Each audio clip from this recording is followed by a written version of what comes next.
मोदी जी को हराने के लिए विपक्षियों ने नया गठबंधन तो बना लिया है।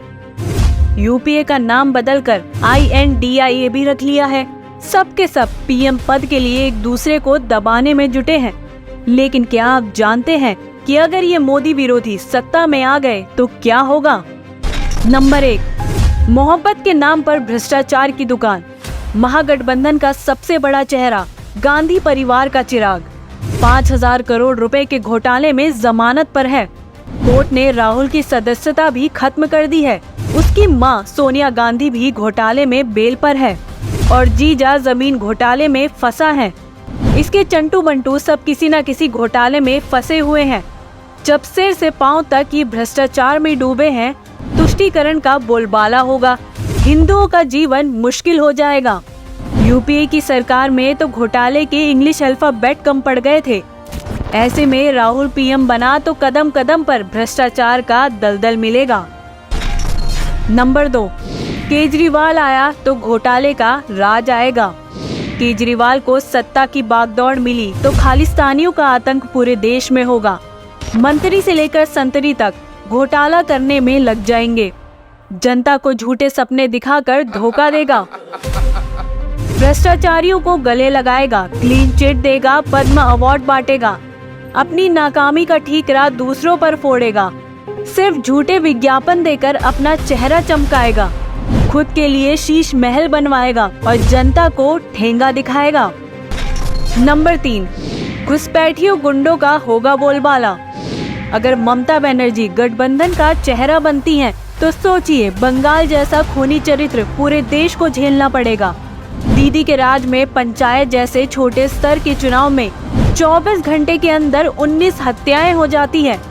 महिला प्रत्याशी को निर्वस्त्र करके घुमाया जाता है। बम बारूद का तो बाजार लगता है, जहां फिक्स रेट पर मौत का सामान मिलता है। अवैध बांग्लादेशी पूरे देश में फैल जाएंगे और बंगाल जैसा रक्त रंजित माहौल पूरे देश में बन जाएगा। बंगाल के हालात पर हाई कोर्ट तक चिंता जता चुका है। फिर भी ममता के गुंडों का आतंक कम नहीं होता है, क्योंकि इन गुंडों को सत्ता का संरक्षण मिला है। अब सोचिए, अगर ऐसे खूंखार चरित्र वाली ममता के हाथ में सत्ता की कमान चली गई तो? नंबर 4, समाजवादी खेत में परिवारवादी फसल। गठबंधन का एक और चेहरा है जो बात तो समाजवाद की करता है, लेकिन परिवारवाद उसके DNA में है। करीब हर सदस्य किसी न किसी पद पर है। राजनीति में परिवारवाद का इससे बड़ा दूसरा कोई उदाहरण नहीं है, जहां समाजवाद के नाम पर सिर्फ एक परिवार को आगे बढ़ाया गया। अब सोचिए, ऐसी वंशवादी पार्टी के हाथ में सत्ता की बागडोर गई तो हिंदुओं का जीवन नर्क बन जाएगा। हिंदू देवी देवताओं के मंदिर को वक्फ को दे दिया जाएगा। राम भक्तों को गोलियां खानी पड़ेंगी। मंदिरों की जगह मजार नजर आएगी। फिर जनता का हाल वही ढाक के 3-5 जैसा ही रहने वाला है। नंबर 5, हत्यारों आतंकियों का सम्मान होगा।